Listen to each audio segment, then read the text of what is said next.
ಅದು ಏಕೆ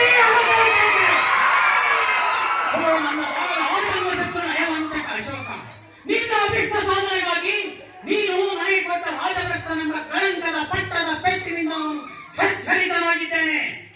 ನನ್ನ ಹೃದಯ ಅರಿದು ಚೂರು ಚೂರಾಗಿದೆ.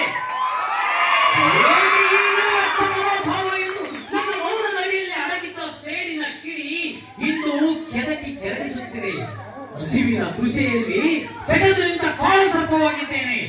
ನೀನು ನನ್ನಲ್ಲಿನ ಚಿತ್ತಾನ್ವೇಷಣೆಗಾಗಿ ಅನ್ಯರ ಮಾತಿಗೆ ಮಹತ್ವ ನೀಡಿದ ನಿನಗೆ ಪಂಚತ್ವವೇ ನಿಯ ಶ್ರೇಷ್ಠ ಸಾಧನೆ. ಅಸಾಧ್ಯವಾಗಿ ಹುಡುಗಿರುವ ಸಮಸ್ಯೆ ದಿನೇ ದಿನೇ ಹುಡುಗಡಿಸುತ್ತಿದೆ. ಕೈ ತಪ್ಪಿದ ಕನ್ನಡಿಯಂತ ನನ್ನ ತಲೆ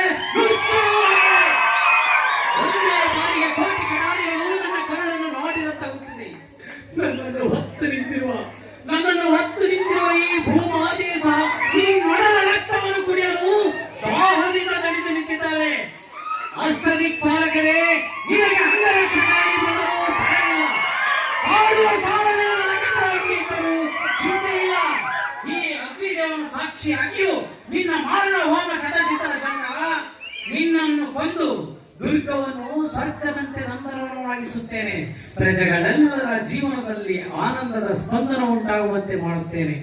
ಇದು ಆಗುವವರೆಗೂ ನಿನ್ನನ್ನು ಬಲಿ ತೆಗೆದುಕೊಳ್ಳುವ ಪ್ರಯತ್ನದಲ್ಲಿ